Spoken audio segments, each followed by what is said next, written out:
You're listening to the Tales of Leadership podcast. This podcast is for leaders at any phase on their leadership journey to become a more purposeful and accountable leader, what I like to call a PAL. Join me on our journey together towards transformational leadership. All right, team, welcome back to the Tales of Leadership podcast. I am your host, Josh McMillian, an active duty Army officer with over 16 years of leadership experience and a leadership coach. And I'm on a mission to end toxic leadership by promoting a better leader, what I like to call a purposeful, accountable leader. And I plan to do that by sharing transformational stories and skills. And on today's episode, I am going to be bringing you a transformational leader, Dave Goode.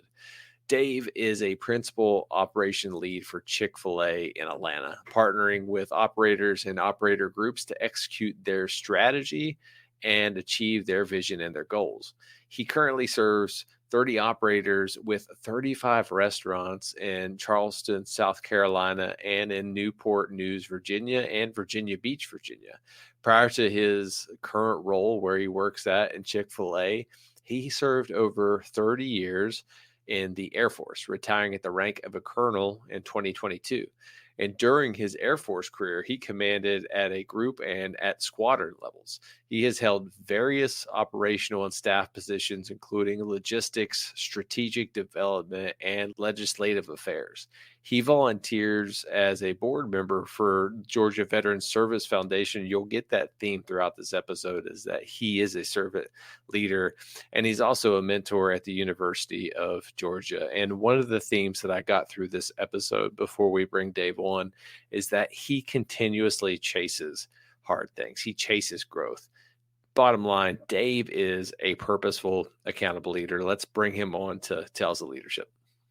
Dave, welcome to the Tales of Leadership, brother. How are you doing? Hey, I'm good, man. Doing very well. Thanks for having me.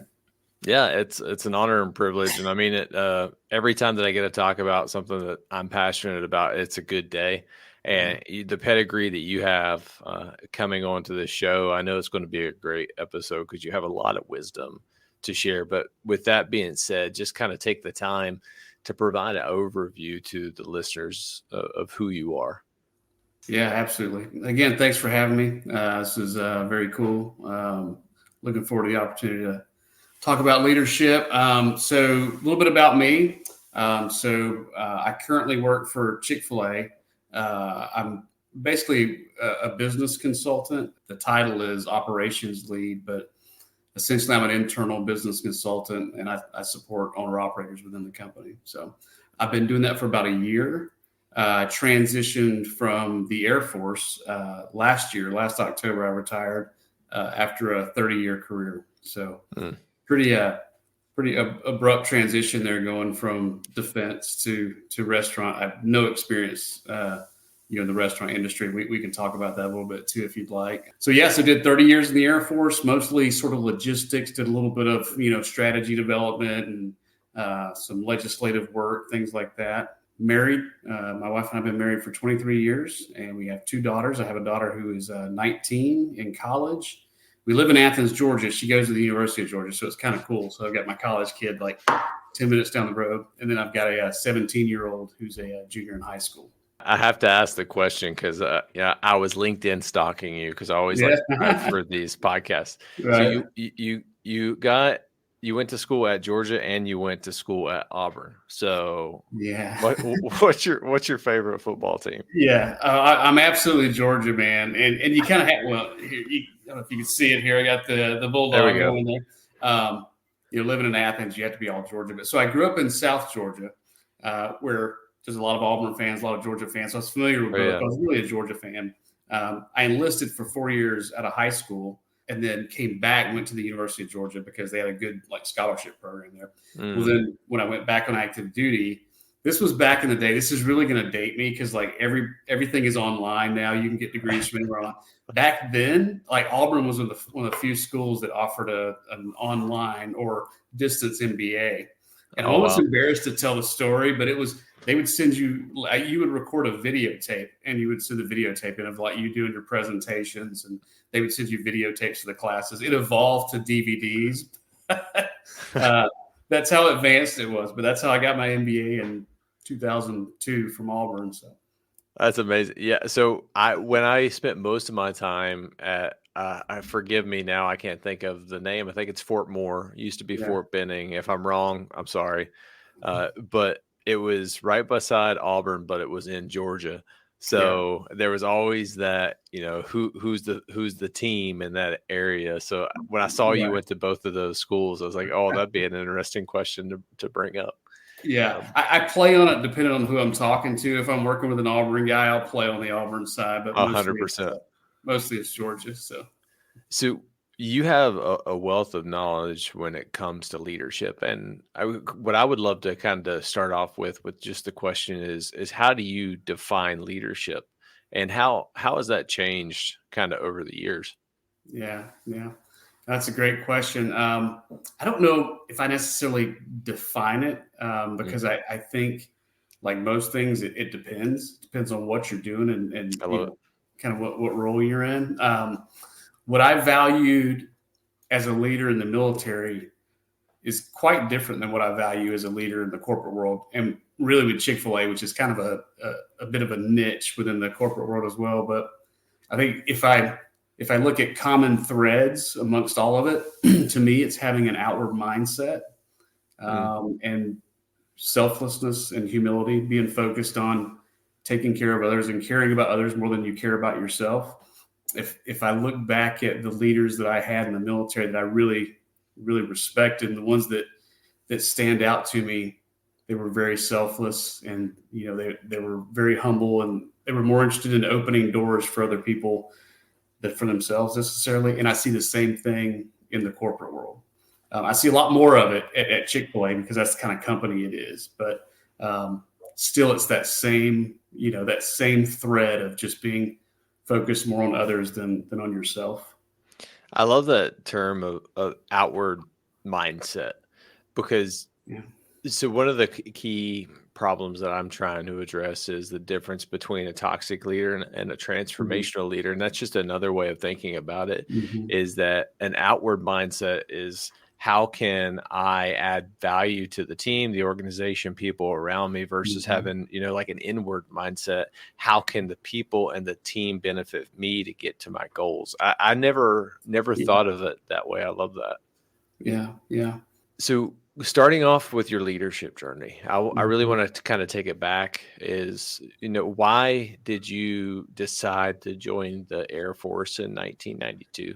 Yeah. Yeah. So I grew, it's not the greatest patriotic story, I would love to say, because, I wanted to defend my country and I wanted to serve. There was an element of that, but I grew up in a really small town, not a lot of opportunity. And to me, it was the vehicle out of that town and to grow. Right. So I was just like, okay, how do I grow from this little small town kid without a lot of options? And I thought the Air Force could give me some options, and it did. So went off and, I enlisted. I was an aircraft maintainer. I probably wasn't the best mechanic in the world, but I really enjoyed the Air Force, and I liked the system of aircraft maintenance. And I liked the idea of what we were doing and how it all fit together. All that really interested me.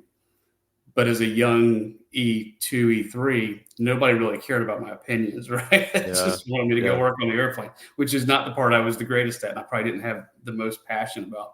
So I did my four years, and actually I got out. I got my DD-214. I didn't do any of the programs through the Air Force. Yeah, I just said I'm going to do this on my own.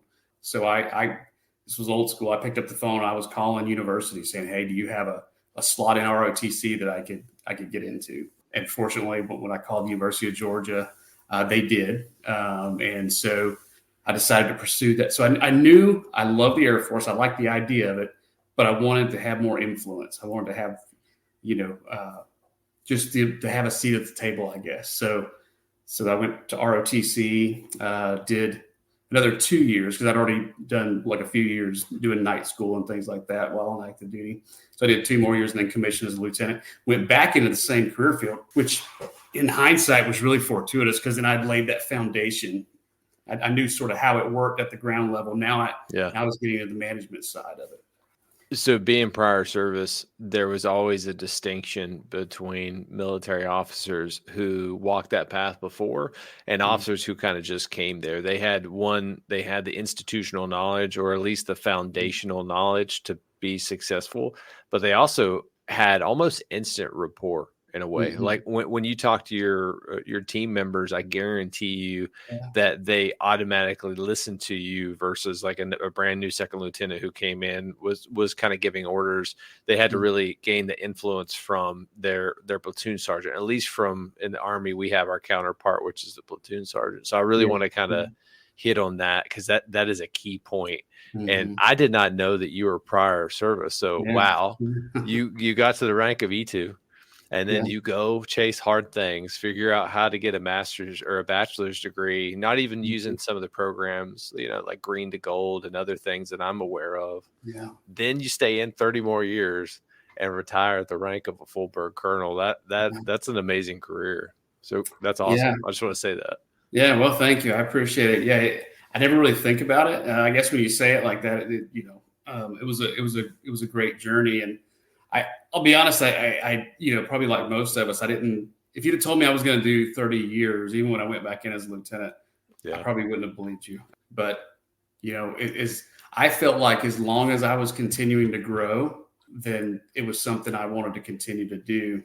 And, that took me all the way to that point. There's many reasons why I decided to transition over to do something else, but it all comes back to growth, just wanting to, continue throughout my career and throughout my life to grow. I think, if we stop growing, if you're not growing, you're dying. So I don't want to be dying. So I always think of it from the mindset is that you're either planted for a reason. Either you feel that you're being buried, or but you have to kind of change that mindset. You're yeah, planted for a reason, and yeah, then you're planted because you're growing. And right. maybe like in the season of life that you're in, you don't understand it at the time, Mm-hmm. but you had the foresight and the kind of understanding to chase that. So that is truly awesome. Like getting to talk to someone who's had such a historic career. But when you first joined as a second lieutenant, what were some of the challenges that you had to face specifically as like a junior officer, and how Yeah. did you work through those? Yeah. Well, I mean, it's probably like any job where, especially a leadership position where you Yep. have the authority, but you don't necessarily have the knowledge to be able to effectively exercise that authority. You do have to lean on other people. And I think that's where sometimes some people can go astray a bit, where you think you have all the answers. I think the key is realizing you don't have the answers right Yeah. up front. And you know that as well as I do, and finding the people that can help you, find the answers, find the people that have the answers, exercise the authority in the right way, and depend on other people. Being able to, it took me a long time to kind of understand this, but it's so true. Being able to find people who have influence within the organization Yeah. and then getting close to them to a way of where you can use them as a sounding board for some of your ideas, but Mm-hmm. also being able to win them over to Yeah. kind of help within the organization. It took me a long time to kind of fully grasp and understand that. I finally Mm-hmm. understood it when I transitioned over into acquisitions. It took me Yeah. a long enough time to do it, but that's Yeah. awesome. Can you think of one specific story when you were a junior officer that you had to work through? Oh gosh, there were so many. I came in the aircraft maintenance career field, so you get a lot of responsibility early. So I don't know 440 people in my Oh, first job wow. as a second lieutenant. Now keep in mind, I had a chief, an E9, who was Yeah. probably really running the place. It just I was the OIC, but the Air Force does a really good job of taking junior officers and pairing you with senior NCOs. Yeah. Helping you grow. I mean, I guess the story that comes to mind when you ask that, I was a first lieutenant at RAF Lakenheath in the UK, and this was a case of learning to be careful what you say and how you exercise your leadership, because I'm riding around in it was a golf cart or a gator or something. I can't remember specifically now, but I'm with one of my senior NCOs. I think he was a senior master sergeant, E8 at the time, retired E9, Dave Calandra, salt of the earth, great guy, still a good friend. We're riding around. I think I'm a first lieutenant. I may be a junior captain. I can't remember, but there were guys. It's England, so it rains a lot, right? So there were guys standing around smoking outside of the munitions storage area, the bomb dump. I mean, there's a smoking area, so it's legit what they're doing. They're smoking, they're getting rained on. And so I'm like, man, so it kind of, I get where, we're moving away from tobacco. We don't want to encourage. I said, it kind of sucks that these guys are sitting out there in the rain. They're going to smoke anyway. It'd be nice if we could take care of them. It was just a passing comment. The next day I come in and there's this beautiful glass encased, like plexiglass encased structure where these guys smoke, and it was just there was smoke rolling out the bottom of it because they were all in there smoking. And I'm like, where did this come from? So I go in and I see Dave, Senior Master Sergeant Calandra. I said, Dave, what happened? He said, hey, don't ask. And so immediately I knew this is not going to end well. So it turns out they had done a spirit mission. They got a 40-foot truck and a 40-foot trailer, and they had gone into base housing and stole one of the security forces, reallocated one of the security forces' gate shacks, and they had moved it over and set it there. He's like, well, you said it'd be nice if they had something to work in. I said, well, yeah, but I didn't intend for you to steal a gate shack. But he was exercising leadership. I learned a lesson about being careful what you say. Yeah. But that's incredible. So I remember when I was in Afghanistan, and my platoon, we had an outpost, and we had everything gym equipment wise other than a squat rack. Yeah. Our battalion commander had like this epic gym, and they had a crisp yard. And the crisp yard is like basically equipment that would be getting sent out to outposts through our logistics team. So opposite is my platoon's like, we really want a squat rack. And I was thinking, you know what? I'm going to go find you guys a squat rack. So we take a patrol. We go to our battalion cop, and we basically do like a mission within the cop to acquire and find a squat rack. And I go to the crisp yard. We find the squat rack. And then my battalion S3, I think he's out of the Army now. At the time was Major Bookout, retired as a full-bird colonel Bookout, meets me at the gate when we're getting ready to leave. And he's like, Josh, I watched you the entire time on the raid camera. I knew what you're doing. And he's like, go put the squat rack back. So it's funny. That story kind of reminds me of that, is that I didn't necessarily say something, but someone said, ooh, you know what? I'm going to go find a squat rack for you guys and maybe get in trouble along the way. Right. Yeah. So how did your leadership style mature? Being a junior leader, and I know there's that pivot point of when we become a field grade. And that's why I love talking to people who have that military experience. How did your leadership style kind of morph or change as you made that transition into a field grade officer? Yeah. So I think back to when I was a young CGO, and you're looking around at role models. You're trying to find examples of how to lead, right? And there were some good examples. There were some not good examples. And early on, the career field I was in sort of has a reputation for being a little bit of a dog eat dog career field. And I think I tried to emulate some folks, and I probably wasn't true to who I was. You try to be hard, and you try to be that grizzled, you're trying to be like the grizzled lieutenant colonel or when you're the lieutenant, and it's just not, it's not genuine. And as times change, the Air Force changes, the Army changes, the culture changes. You have to adapt. 100%. So as I got older, I started to realize by seeing some other leaders that I really appreciated, that you don't have to be that way. You can lead and care for people at the same time. And the next step was realizing, hey, actually, you can just be yourself. And that took a while for me to get to be comfortable enough where you are good enough.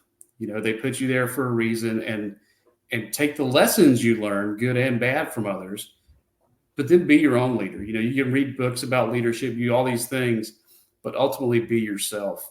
and just be true to yourself. And I think once I realized that, I kind of turned the corner as a leader. I was more comfortable just being who I was, and I didn't have to be somebody else. And I think that's where I truly started focusing on the welfare of others versus my own advancement. And it's not about being in charge. When I was young, it was about being in charge. As I got older, it was like, you can be a leader and not be the person in charge. You can be the person in charge and not be a leader. Yeah. But it takes a little bit of age, and I don't know if it's wisdom or what, but it's experience. You learn that over time. I had a blessing in a way to have a job that really set me up for my 2 company commands that I had.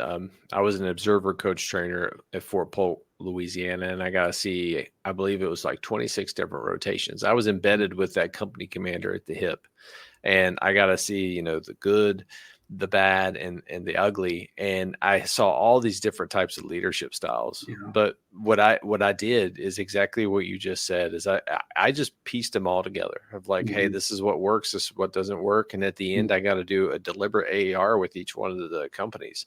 And I asked them, sidebar conversation, what do you like about your company commander? What are some of the policies that he has that he likes? And when I walked into my company command, my first one, I confidently knew who I was. Yeah. And one thing that has always kind of set me apart, at least in that company command space from a lot of my peers, is that I was not afraid to be who I am. And me now working in SOCOM as an APM, I am not afraid to be who I am. And I believe that when you can do that, leadership doesn't have to be lonely. I don't know if you ever heard that quote by John Maxwell. Yeah. So many people, I believe, think that leadership has to be a desolate job, that you're sitting on top of this mountaintop and you're making decisions and everyone's going to hate you. And that's just the burden of leadership. There's a portion of that, I believe, at times of where you have to make tough decisions and people are just not going to like you for them. But that's the responsibility that you have because of the authority that you possess. Yeah. But I believe if you can authentically be yourself, you can enjoy leadership. And when you can do that, what you just said is really the sticking point.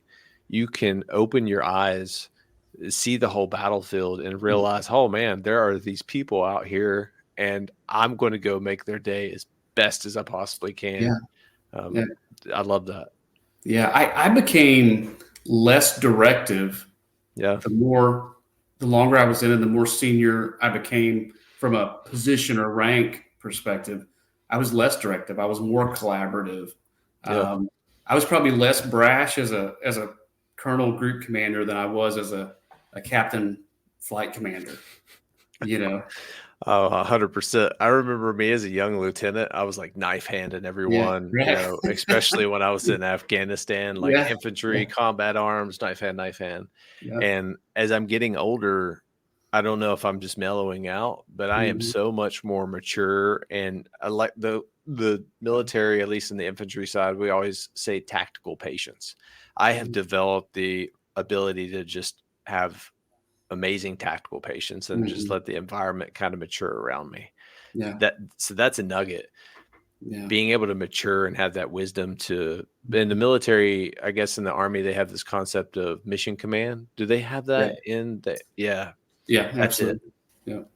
Yeah. Mission command, allowing other people within your organization, giving them the authority and the power to operate, but you just keep them in the left and right limits of making sure that they're executing the intent, the desired end state of what you're trying to work towards. Yeah, absolutely. My last job in the Air Force, I was a group commander at Shaw Air Force Base in South Carolina. So big F-16 base. It's a combat coded wing. So, I mean, you're doing the real stuff, super busy, constantly deploying, kind of a stressful job by nature. But what I found, I'm the group commander. I've got 5 squadron commanders. I got a lot of energy out of just blocking and tackling. I used to tell them, I'm not the quarterback. You guys are. I'm your left tackle. Tell me where to push to clear out a running lane for you. And that's what my job is. I'll use these for good to help, to help you. And that's how, I mean, there were some times you had to do some things that were part of the job, but for the most part, that was the approach. And I got more energy out of doing that than I ever did out of just being in a, a directive position. And it honestly, it helped me carry over to what I do now, which is much more influence based than it is authority based. Yeah. I had the position authority, but I didn't exercise it in the way that I could have. You know what I mean? I tried to push that down and push that to the squadron commanders. And I felt like that was a good way to run an organization. I had people say, well, what's it like to run a 2,000 person organization? I said, I can run a 5-person organization. They run a 2,000 person organization.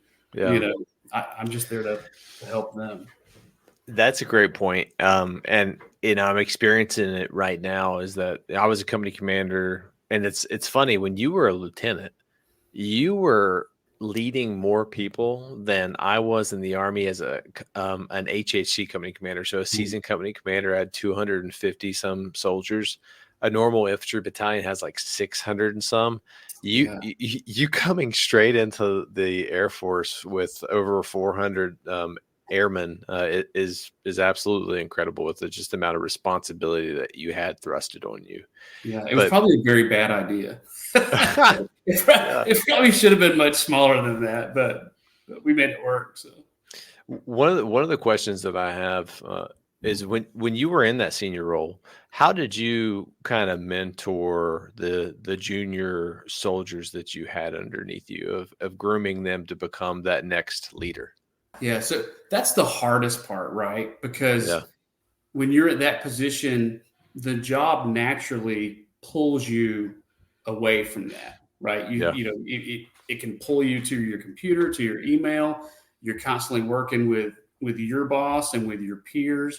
So it's you have to be very intentional and very deliberate, I think, to make sure that you are making those connections. Yeah. And the ways that we did it, and I'll say we, because it's kind of me and the chief, our E9, we would make sure, anytime there were new people coming to the organization, we always spoke to them. There was a class they put together for newcomers. We always make sure we did that one-on-one. And it wasn't like you said, the knife hand thing. We tried to be genuine with them and kind of explain from our perspective, how much we appreciated them and all that. And then it's just a lot of, it's kind of old school, but management by walking around. I mean, just going around and talking to people and just being present. And when things are happening, that not just being present, between 1 and 2 o'clock in the afternoon when the sun is shining, being out there at night, being there in the, the hot weather and the cold weather and all those things, just being there and being present and showing them that, you're not this, mythical picture on the wall. I mean, you're actually a person. But it's hard. That was probably the hardest thing I found in the job, was that there was this constant pull to keep you from doing the things that you really enjoyed. I would say my last year, I probably drove my exec crazy because I had a back door in my office and I would sneak out of it. So I would do some emails and I would sneak out. She's like, "Where did you go?" I'm like, "I got in my car and I went and drove around." I drove down to the weapons load barn and talk to some guys, or did this or that. I would just disappear because I could, and I knew that was the most important part of the job, next to training those or developing those squadron commanders. I thought that was really important. So that is an amazing nugget. The higher you go in rank, the more you have to fight for white space on your calendar. And it so often people, because it's hard, they don't try to do that. They don't take the time to spend the time with their team. And when you don't do that, I genuinely believe that's when the culture begins to sour, because the individuals around you, unfortunately, they model and they emulate the behaviors they see above. So if you are taking the time, regardless of how busy you are, to go and see time, and I'll just use soldiers because I'm in the Army, of spending time with soldiers, they will make the time to do it. And that was always been a pet peeve of mine, is that senior leaders not taking the time to counsel junior leaders and spending the time of kind of developing them. We always talk about, developing team members or soldiers or Yeah. airmen, but we never do it. So Yeah. kudos to you for forcing that within your calendar, because it's hard. And I It guarantee is. you that may have some very long days, but it was worth it. Yeah. Yeah. And I can only imagine, like, so I was at group level, but I can only imagine wing level. It's more difficult, 100%. once you get up above that. And truthfully, once you enter the general officer ranks, now Oh, it's really hard. yeah. It's Your just, calendar is from 5 a.m. to like 10 o'clock at night, something yeah. going on. Yeah. That was part of when I was doing the calculus on, okay, when do I retire? What's next? Part of it was, honestly, I'm like, this is probably the last time. I wasn't going to promote to GO, but I would have gone to staff or something like that. It's like, this is probably the last time that I have the autonomy to go sneak out a back door and hop in my car and go see airmen. I'm going to be sitting in a cubicle at the Pentagon or something from this point on. I was like, I just felt like that I wasn't going to get a chance to do that much anymore. And that, to me, was the pinnacle of military leadership. So I was like, okay, it's probably time to go. And now in my current role, now I get to interact with young people in restaurants. Yeah. So I get fed by that same energy and young leaders in restaurants and things. So I'm getting to do those things that I really enjoy, just in a different environment. All right, team, let's take a quick break from this podcast. And I want to personally invite you to our private Facebook community that I call Purposeful Accountable Leaders, or PALS. And PALS is a community dedicated to inspiring and developing servant leaders by sharing transformational stories and skills, exactly what Tales of Leadership is all about. My goal is to build a community of like-minded leaders that can share lessons learned, ask questions, and celebrate wins when it happens. And my mission in life is clear. I will end toxic leadership by sharing transformational stories and skills, and you will find countless transformational leaders in this group. Many of them I have had the honor to serve with in the military. If you want to find a community that can help you grow both personally and professionally, we would love to have you. You can simply search Purposeful Accountable Leaders on Facebook or click the Leadership Resources tab in the show notes to join. I am looking forward to seeing you guys and continuing to grow together on our leadership journey. Back to the podcast. So I would love to kind of hear, knowing some of your background, you worked in congressional affairs. So walk me through, what is that like, working in the political system as a military officer? Yeah, that was probably the most professionally satisfying job I ever did. Just from knowing what you do has an impact, on the big picture. Yeah. I got to be involved in some really cool things. So as a LL is what we call it in the Air Force, legislative liaison. So I was the logistics readiness LL guy. So for everything logistics and readiness, I was sort of the link between Congress, mostly the HASC and SASC, but there were some, any states that had a military base in it, particularly an Air Force base, we had interactions with them. So I was the link between them and sort of the senior levels of the Air Force. So if, say, the HASC wanted to write something in the NDAA on a particular subject, I would go find the experts over here in the Pentagon, and I'd find the staffers over here at Congress, and I'd bring them together to make sure that what they were, say, writing in the NDAA didn't paint us in a corner over here. That's just one example of the kind of the linkages that you drew. But I really enjoyed it because, and this leads to my career choice that I'm doing now, I had freedom and I had autonomy, and I was empowered. The Air Force, basically the way I felt was, we value your opinions, we value your judgment to be able to make important decisions without having to go up, the chain. I was a lieutenant colonel, I think, at the time, but I was, I was pulling together 3 and 4 stars and senators and congressmen and having conversations with mostly staffers, but, making decisions that had long-term effects for the Air Force.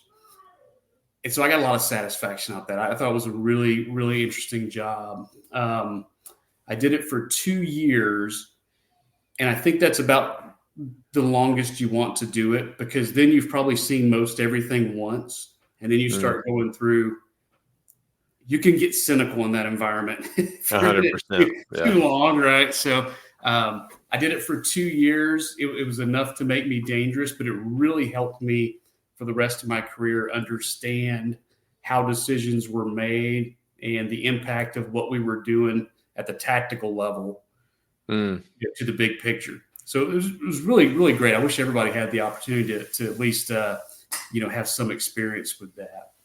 Yeah, that's an interesting kind of pathway within the military. And as I'm seasoning, selfishly, that is, a potential area one day that I could go do. So that's the beauty about podcasting. I can ask a retired colonel of how they enjoyed their experience. Yeah. I thought it was great.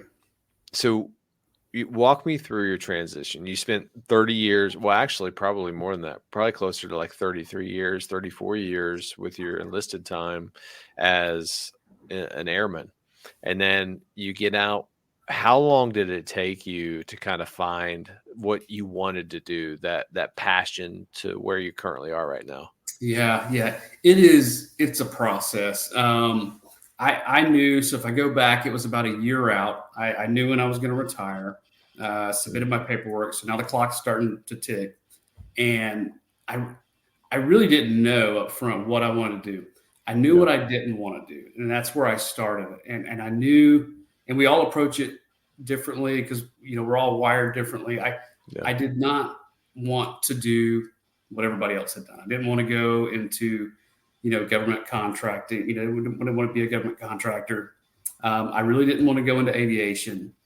And it's not that I didn't appreciate or enjoy those things. I just felt like it had run its course. I was done with it. And that growth thing we talked about, I didn't really feel like, going to company X and running a program or something was going to be growth.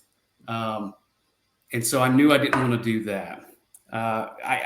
My background was a little different. So I didn't have a technical background. A lot of folks in my career field are, engineers or, they have technical backgrounds and it lends themselves to doing that. I had a business background. I'd done undergrad business. I'd done MBA. I did some internships while I was in the Air Force with UPS and Microsoft and different folks. I knew I was kind of interested in dabbling into that world. So I was looking at opportunities. I'm like, okay, so I know I don't want to do government contracting. What do I want to do? I looked at first to, I was in central South Carolina. I looked at Charlotte. And I said, well, Charlotte's a big banking town. Maybe I'll go do banking, right? Pretty naive. So I was looking at location and job. I was looking at like job, company, location. And I had a friend that was a retired 07. He said, man, you're doing it all wrong. He said, you need to flip the script, figure out where you want to live, where you're going to be happy living, and then let the job stuff work itself out. I thought, wow, that's a pretty risky way to look at things, but I'm going to try it. So I had a little faith and I did. I decided, we live in Athens, Georgia. It's where I'd gone to school. Like, okay, I love Athens. Want to go back there. And then our daughter later made the decision to go to UGA, but then I'm like, okay, I'm moving to a college town. What am I going to do? Right. So I narrowed down. I said, I'm going to be in Georgia. What companies are big in Georgia? I had this whole process, this system I had worked out. But then the way I actually got the job was a friend of a friend, like normally happens, right? A friend of a friend introduced me to someone that was a retired Air Force colonel, and he happened to work for Chick-fil-A. Chick-fil-A wasn't even on my radar at the time, but he mentored me just as a retired guy that had walked the path before me. After about 6 months, he said, hey, are you interested in doing what I do? And what he did included all the things that I enjoyed as a group commander, being a coach, being a mentor, being an advisor, being a problem solver, but it didn't include all the things that I didn't enjoy. I wasn't going to run a large, I have no direct reports and I'm an individual contributor, but I get to use influence authority. I thought, okay, that actually sounds interesting. So the more I learned about it, the more I got excited about it and realized that, yes, the restaurant industry is completely different than the military, but at its essence, leadership is the same thing. It's still about solving problems and taking care of people and doing the right thing. So that's how it evolved into the Chick-fil-A world. Little bit of, I don't know if luck's the right word, but there was there was a little bit of luck or divine intervention or whatever it happened to be. But it was also a lot of hard work too, because if you are going to go into government contracting or aviation or something as an Air Force guy, well, you've got contacts. All your friends are there. All the people you work for are there. Yeah. You're going to go corporate. It's doable, but you have to build that network. Yeah. In like a year, so it's a lot of using LinkedIn. I use the heck out of LinkedIn just to do informational interviews and get to know people, kind of find out what I didn't want to do, talk to people that are doing certain things and say, how do you like it? What do you like about it? What do you not like about it? What's a day look like in your life? And you go, okay, that sounds great. Or scratch that off the list because that doesn't sound like something I want to do, and you just do research. I felt like figuring out your second career was a full-time job in and of itself. Yeah. So that last year, if you're doing it right, you're very, very busy as you're preparing to transition. It gives me anxiety because one day I'm going to have to take off the uniform. Yeah. And luckily, that is not going to come anytime soon because like you, I still have a deep passion of what I do. And I absolutely love what I'm doing. And I'm seeing the actual impacts. And that's the critical thing is that when I stop seeing the impacts and I stop enjoying what I'm doing, then that's when it's time to hang it up. But I still love what I'm doing. And I noticed a theme throughout this whole episode, and everyone has a theme. Your theme is chasing growth. Yeah. E2, you go get your bachelor's degree and you figure out a way to do it, not taking any of those, traditional paths that most people take. And you continue to just chase growth. And then you get your master's degree through a very archaic way, which was hard. That's right. But I love that is that you had this burning desire to continue to grow. And now where you're at in a very seasoned, position through a lot of experience, you still have that. How did you maintain that? Yeah. I don't know, man. It's just like you said, it's the desire to continually grow. I know when I went to Chick-fil-A, it's small things, right? And this is going to sound silly, but I'd always been, like an Android guy. I'd never touched Apple. When I went to Chick-fil-A, they offered me, I said, I'm going Apple. Yeah. Because I want to try something new. I want to stretch myself. And, now's the time to do it if you're going to try new things. My kids thought I was losing my mind because when I was in the Air Force, I kept myself in between, some pretty tight parameters. When I retired, they're like, Dad, you're wearing orange shoes. What are you doing? You've never worn orange shoes before. I'm like, I don't know. They look fun, Yeah. I'm a Crocs man now, kid. That's right. Yeah. I'm getting outside of my zone. So, it's not always easy because you go from being the person, I won't say I had all the answers, but generally when you've been doing something for a while, you either have the answers or you know where to get them. Yeah. And now, even I may be the oldest guy in a room, but I have the least amount of knowledge in the room. And you just have to be comfortable with that and go, okay, that's fine. I'm going to work my way up to this. Yeah. And that's where you get that challenge every day and you get that little fire in your belly to learn and to, to pedal a little faster. So some days I feel like that lieutenant all over again, trying to learn, and at 51 years old, I feel like that's healthy to have that drive. I think it's healthy. And I think it's something that we as humans kind of crave in a way. So we don't have that level of complacency. And I had that within the infantry is I saw what my career was going to be. And it was just stagnation. Like, I was going to be able to work with soldiers, which I absolutely loved doing. But I saw my career path and a lot of the work that I had to do, and it just no longer excited me. Yeah. But I knew I wanted to stay in the military because I love to serve. And I read a great book. I think it's called The A-Team, and it talks about S-curve. So when we do something, we always experience resistance and we have slow growth.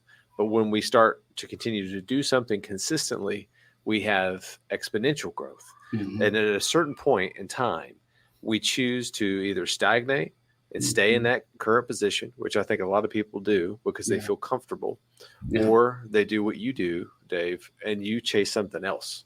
Yeah. And you continue to do that. And it's building upon each other every single time to where you've had a highly successful career and you probably shared a lot of fruits from those labors, but the amount of work and ethics that has kind of went into that. And the other thing too, that we haven't even talked about is the character and reputation. So you talk about networking. It's hard to do that when you have you don't have the best reputation. Right. And being 30 plus years in the military, and I'm learning this, is that my name already carries weight.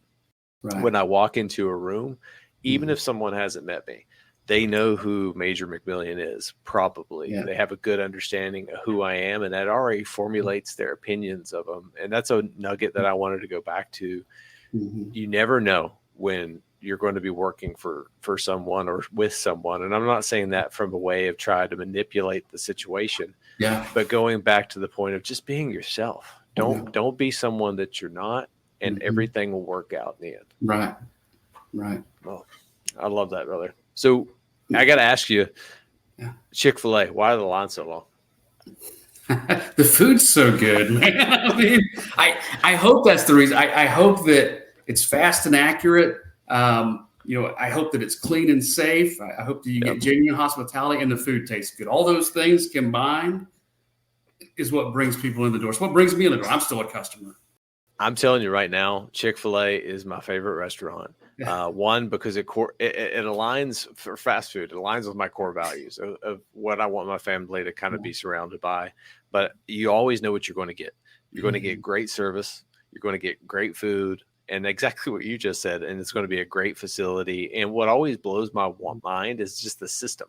It can look like it's absolutely crazy, but you're probably going to have quick service. So I've drove across the country now like 4 or 5 times, and I only stop at Chick-fil-A. My kids are like, what, McDonald's? I was like, no, we're going to Chick-fil-A. I'll pay that little bit extra because I know what I'm going to get.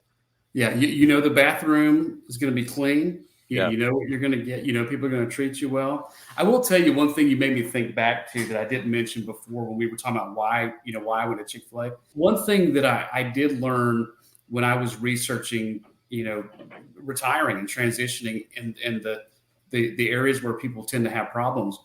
A lot of people, when they go from the military to the corporate world, it's purpose. You've had purpose and you've been in a principles-based, values-based organization your entire career. And now you go somewhere where it's about, stockholder wealth, and it's about profit.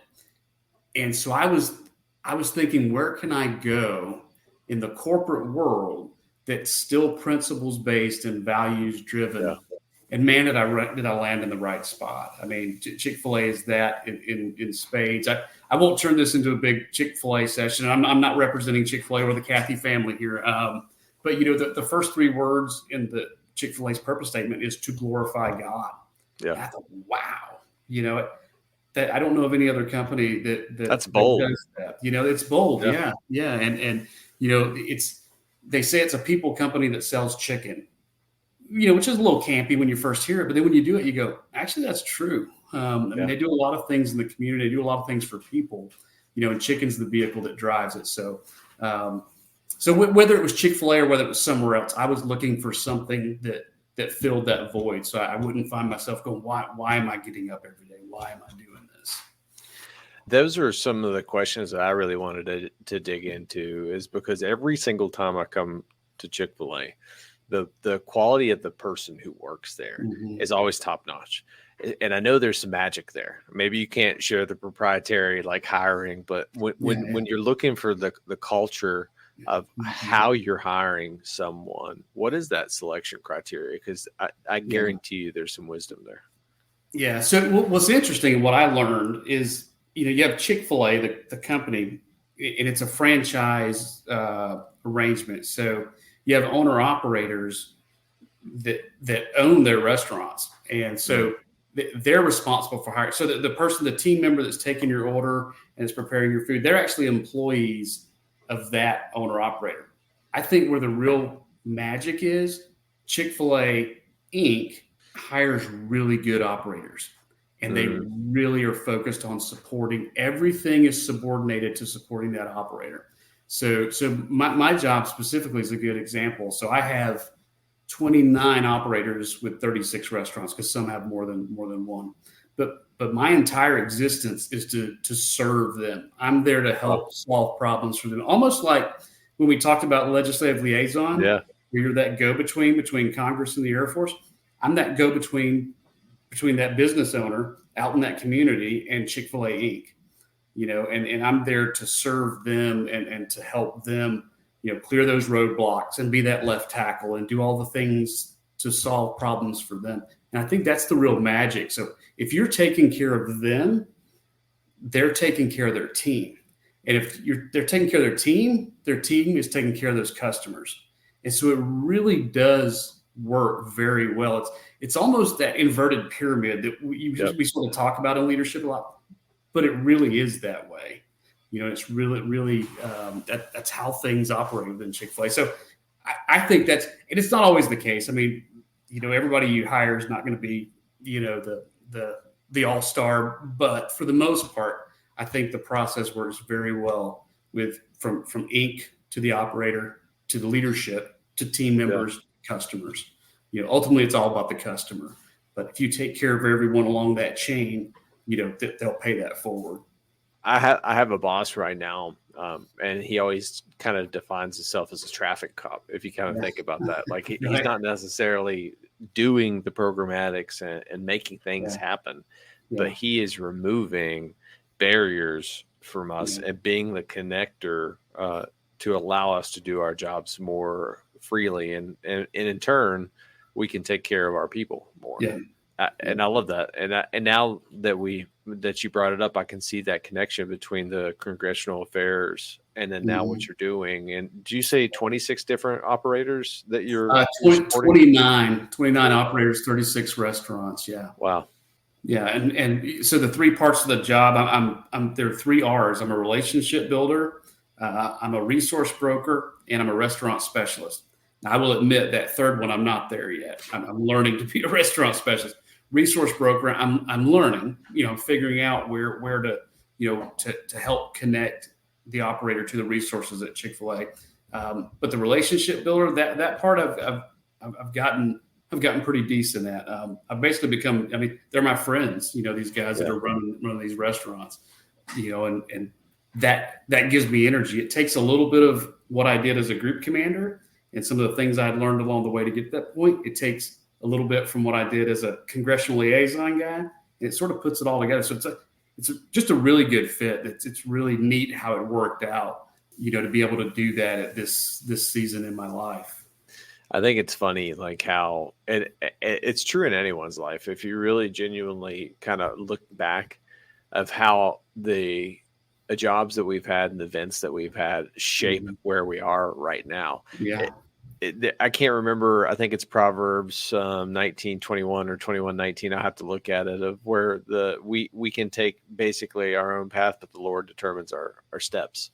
And I got to go back and I got to look at that exactly so I can find it. Yeah, but nothing happens without something in the past, I guess, if that makes sense. Everything that you've done has led you to the point that you are right now. Yeah. And it's interesting to kind of see that from my perspective of getting to talk to someone, amazing like you that have done all these awesome things and seeing that connection, that thread. And that's what I love about leadership, is that there's always a thread. Yeah. Maybe we're not going to get to point A to point B in a perfect line. It might be a pinball machine, but there's still a thread connecting us there. And as long as we continue to chase hard things and we just try to grow every single day, because I remember us starting this podcast episode off as like, I'm a restaurateur and I have no experience in restaurateur. Right. And then I see the theme of you chasing hard things. And all it is just putting yourself out there, being uncomfortable, but being comfortable with that, because when we are 100%, absolutely. We stretch ourselves. Yeah. All right. So I would love to know, 30 plus years in the Air Force. Now you're running supporting several Chick-fil-A's. What was the one common theme? And I think you kind of hit on it now, but the one common theme that allowed you to be successful in the Air Force that is allowing you to continue to be successful in the private industry? Yeah. I'd say it's a couple things. It's self-awareness. right? That knowing what drives you and what gives you energy. And it's that what you just said, being comfortable with being uncomfortable, and then the desire just to continue to grow. I think those things, being aware of what gives you energy and where your passions lie, I think is very important. And I don't think enough people probably spend time thinking about that as they're transitioning. Yeah. I had a lot of nights sitting around fire pits with a cigar in my hand, thinking about who am I? It sounds silly, but it's worth the time to think through that. And when the most beautiful thing we get in the military is terminal leave. And I always encourage people to take all the terminal leave they give you, because that's that time for you to sit and think and really reflect on where you've been and where you're going. For me, that was very helpful to build that self-awareness. And that's where I realized what you pointed out earlier, is that I just want to continue to grow. I just don't want to stagnate. And so, that to me, those are probably the three things that I think are common threads for me. There's an acronym that I created because I'm an infantry officer and we're wizards at creating acronyms. I think anyone in the military is, but T-BALL. So thoughts, beliefs, actions, and legacy. Mm-hmm. It all starts with how we think. If we can spend the time to quiet our minds, here's another acronym: STOP. Take a silence, take a tactical pause, observe, and then pursue with purpose. And if we can do that, we can have alignment in our lives. But I think too often we're always wanting to stay busy, but we don't gain any traction. A tire can be really busy looking right, spinning in the mud, but it doesn't gain any traction. You gain traction because you spent the time thinking about exactly who Dave is. And I think in a leadership too, that is absolutely pivotal, because you confidently knew who you were throughout this entire time. And that allowed you to show up to be authentic. Leaders have to do that. They have to spend the time, not necessarily what your leadership style is, but who are you? Like, what do you care about? What is your purpose? What is your passion? Why do you get up every morning? And I went to an amazing church when I was in Alabama from Chris Hodges, Church of the Highlands. Okay. I love that church. Yeah. And he talks about Christmas morning. Like, when you wake up on Christmas morning, you're happy because you know what you're going to be doing that day. You're going to be eating some of the best food in the world, opening some underwear and socks because that's what your wife got you, and it's going to be awesome, and doing all these things, right? What's your Christmas morning? Yeah. And then when you can find that, you have alignment, and that's what makes you happy. And I can see it on your face, is that you have alignment in your life right now. Yeah, absolutely. And I would add one thing, and I'll steal a quote from the book. If you've ever read Brian Holiday, "Ego is the Enemy." Your ego can absolutely be your worst enemy as you transition careers, and you go from a place where you walk in a room and you have instant credibility because of what you're wearing. Yeah. And your name, tied to that, and your title. The faster you can get past that, shed that, and become you again, the better you are. You won't see a lot in my house. Actually, the things you see here, about all I have that's out and visible, because I'm focused forward and I'm not focused on the past. And for me, it helps me to get past that ego thing. So you're going to go from that person, when you walk in the room, you have instant credibility, to you walk in a room, you have no credibility. You have to earn it from day one. Now, you may have some, if people know where you came from and all that sort of thing, but you have to earn it from day one. So if you rely too much on your ego, that might be a difficult path to walk. So I always suggest to people, the one, read ego is the enemy, and two, try to work through that stuff as you're transitioning. I'm going to have to remember that, because in the closing segment of my podcast, I always ask a question, and I'm pretty sure you already answered it with that book. But I'd love to know now, kind of transition looking forward, where are you aspiring to continue to grow? Yeah. I saw that theme. Where do you want to go? Yeah. So I'm still figuring that out. So where the job I'm in right now, I've been doing it for 14 months, and I'm nowhere near competent yet. I'm getting there, but I still have a lot of growth to go. So I'm still focused on, like, my 5-year plan in my mind. I just want to become the best ops lead I can be. Beyond that, I don't know yet. I don't know. And I'm giving myself some grace to not know. Do I want to continue on and continue doing what I'm doing for, another 5 years or so? Maybe. Do I want to grow within the company? Maybe. Do I want to do something else? Maybe. I just don't know. And so I'm allowing myself some growth time to figure that out and not to put things, as long as I'm growing, Josh, that's really, we've talked about, that's really all I'm concerned with at this point. The beautiful thing about where I'm at now and having already had a career is I'm not trying to climb any ladders. I'm not, there's no position I'm aspiring to. It's just, will I enjoy what I'm doing? Will it give me energy? Will it challenge me? And if not, I'll do something else. But right now it does all of those things. So I don't know. We'll circle back in 5 years and have the conversation again. Yeah, that'll be interesting. I totally plan to do that. So I will still be making podcasts in 5 years. We're going to have this conversation again. Yeah. So I'd love to, before we get to our final show segment, just kind of wrapping it up here. Someone who's getting ready to walk this path, either join the Air Force, make a transition out of the military. What would be one of the biggest pieces of advice that you would give to them as they navigate those waters? Yeah, just put in the work. Do the work. Understand that your transition year is probably going to be the busiest year of your entire career. It's like the most complicated PCS you've ever been through. We just moved.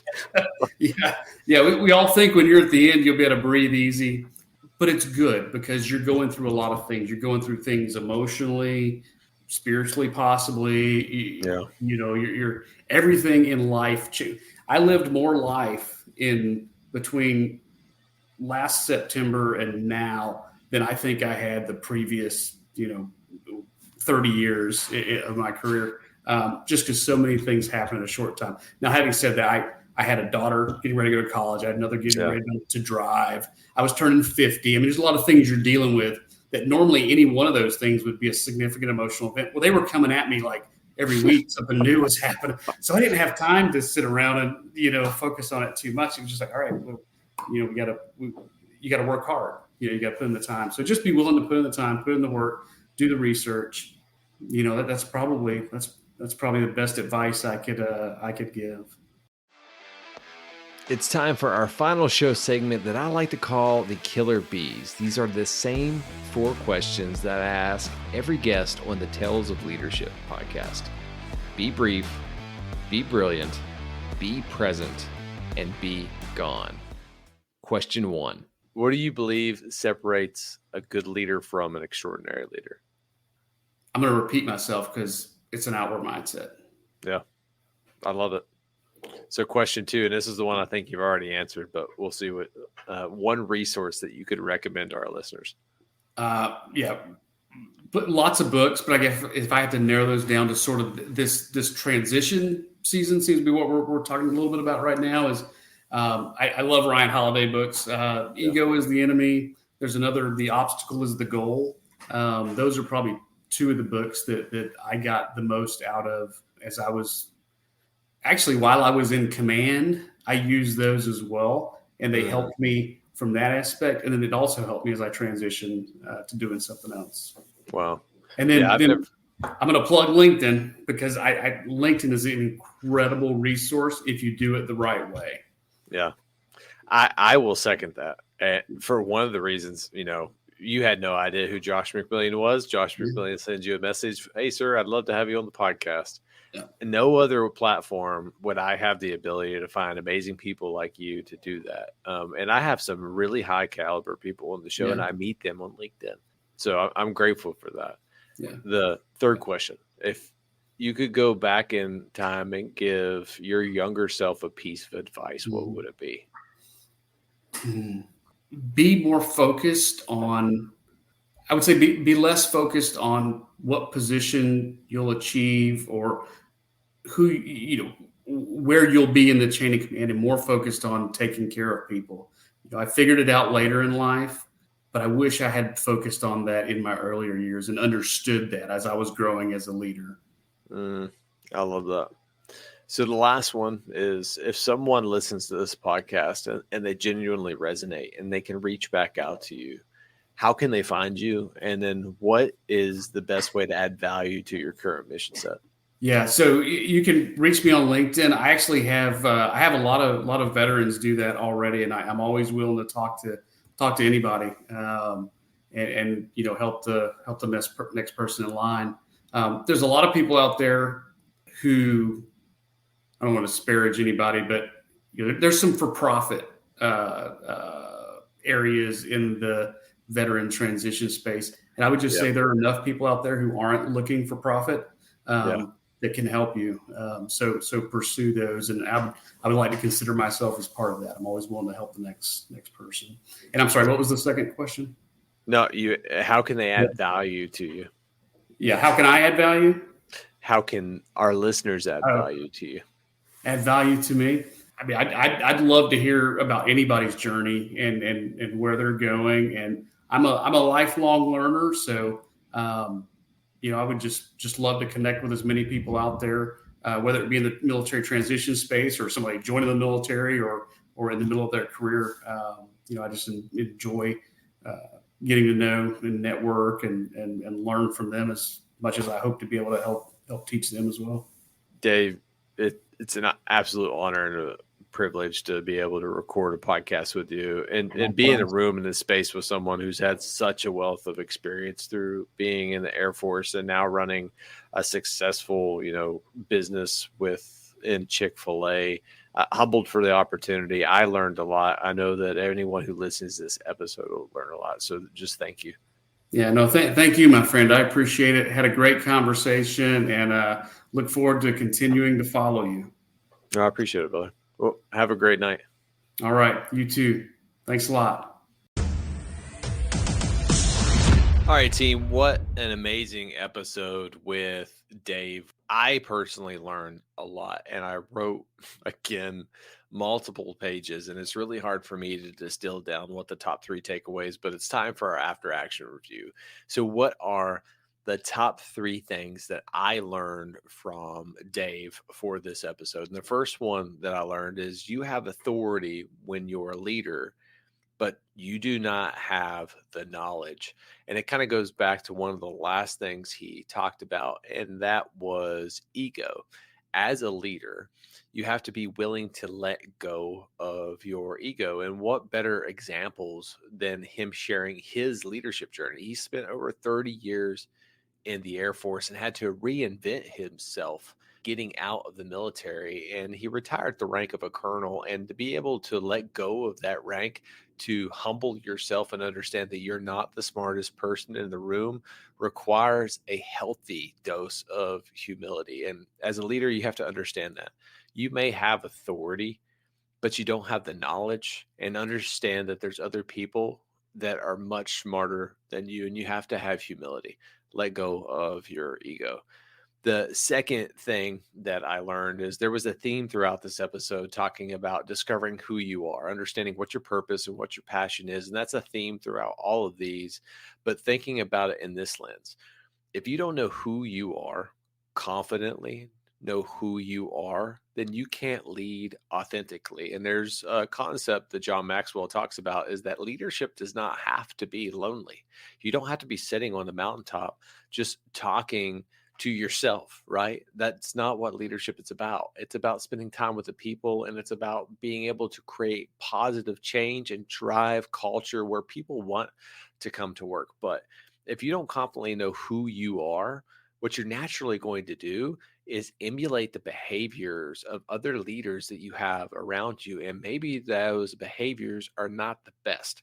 So understand who you are so you don't emulate bad behaviors. Because one of the things that I'm trying to end is toxic leadership habits. And one of the best ways to do that is to understand who you are and understand what your purpose is and what your passion is. And ask the question, do I know who I am? What are the core values that I hold near and dear to me? And do I emulate those core values every day? And the last one that I wrote down, and this was the entire theme with everything here, is chase growth. And I brought up a metaphor of an S-curve. When we hit resistance up front, when we try something new, it's going to be challenging. We're probably going to fail and fail pretty epic, but you never truly fail if you don't stop trying. Just keep moving forward. Maybe you have to take a couple steps back, but just keep moving forward. And eventually you're going to learn it and you're going to do well. And to share a vulnerable point, I just started a new job in August. It's the time I'm recording this. It's November the 2nd right now. Do I fully understand what I'm doing? No, but I go in every single day with an open heart and an open mind. And I want to learn. And I have that curious, coachable, committed mindset, the rule of 3 C's, and that's life. You are never going to know all the right answers. And life is a series of discomfort. But in that discomfort is where we learn to grow. So stop chasing complacency and contentment and chase growth. Because when you put yourself in positions of growth, you will naturally stretch yourself. And all you're doing when you stretch yourself is making yourself better. You're a better leader for yourself. You're a better leader for your family. You're a better leader for your team, your organization, and your community. Hey, team, do me a favor. If you like what you heard so far, make sure you share this podcast. You give it a 5-star review on whatever platform you're listening, and go support this podcast episode. You can go to talesofleadership.buzzsprout.com and actually go support this channel, and everything that I make from this podcast goes directly back into that. That's a promise. I'm never going to use it for anything else. It's always going to be making better content for you guys because I am busy and I use a lot of systems to make sure that I can create time to produce powerful content. But as always, I'm your host, Josh McMillian, saying every day is a gift. Don't waste yours. I'll see you next time.